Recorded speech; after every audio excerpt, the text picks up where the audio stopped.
প্রতিপক্ষকে কাঁপিয়ে দিয়ে সিজদায় সৃষ্টিকর্তাকে স্মরণ লামিন ইয়ামালের। বিশ্বকাপে সবগুলো মুসলিম দেশ বিদায় নিলেও লামিন একাই যেন মুসলিম কমিউনিটিকে ধারণ করে আছেন। ম্যাচে গোল কিংবা জয় পেলে স্পেন তারকা মহান আল্লাহকে স্মরণ করেন। বেলজিয়ামের বিপক্ষেও ম্যাচ শেষে তার ব্যতিক্রম হয়নি।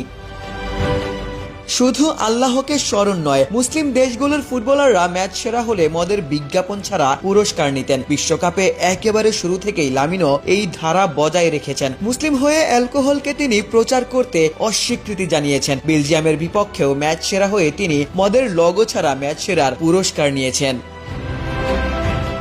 কোয়ার্টার ফাইনালে লামিন ইয়ামালের কোনো গোল কিংবা অ্যাসিস্ট নেই, তবুও ম্যাচের সেরা খেলোয়াড়। কিন্তু কিভাবে? 18 বছর বয়সী এই উইঙ্গার পুরো ম্যাচ জুড়ে ডান প্রান্তে দারুণ গতিতে আক্রমণ চালিয়েছেন। বেলজিয়ামের রক্ষণভাগকে একাই যেন বারংবার কাঁপিয়ে দিয়েছেন। তার তৈরি করা একের পর এক সুযোগ থেকে স্পেন আক্রমণের ধার বজায় রাখে। ইয়ামাল ম্যাচে প্রতিপক্ষের গোলমুখে 6টি শট নিয়েছিলেন, যার 2টি ছিল অন টার্গেট। যদিও থিবো কর্তোয়া অবিশ্বাস্য দক্ষতায় শটগুলো প্রতিহত করেন। রাজধানীতে নিজস্ব জমিতে আমরা গড়ে তুলছি আপনার সুখের আবাস এডিসন রিয়েল এস্টেট।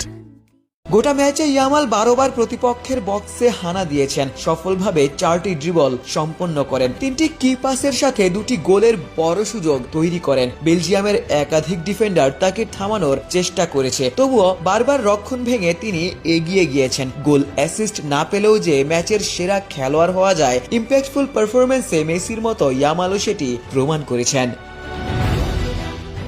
শেষ পর্যন্ত স্পেন 2-1 ব্যবধানে ম্যাচ জিতে সেমিফাইনালে উত্তীর্ণ হয়, যেখানে ইয়ামালদের প্রতিপক্ষ শক্তিশালী ফ্রান্স। সেমিফাইনালে এমবাপ্পের বিপক্ষে ইয়ামালের ধ্রুপদী এক লড়াইও দেখতে পারবে ফুটবল বিশ্ব। দেখার বিষয়, মনস্টার এমবাপ্পের বিপক্ষেও সুপারস্টার ইয়ামাল শেষ হাসি হাসতে পারেন কিনা, বিশ্বকাপে মুসলিম অ্যাক্টিভিটি চালিয়ে যেতে পারেন কিনা।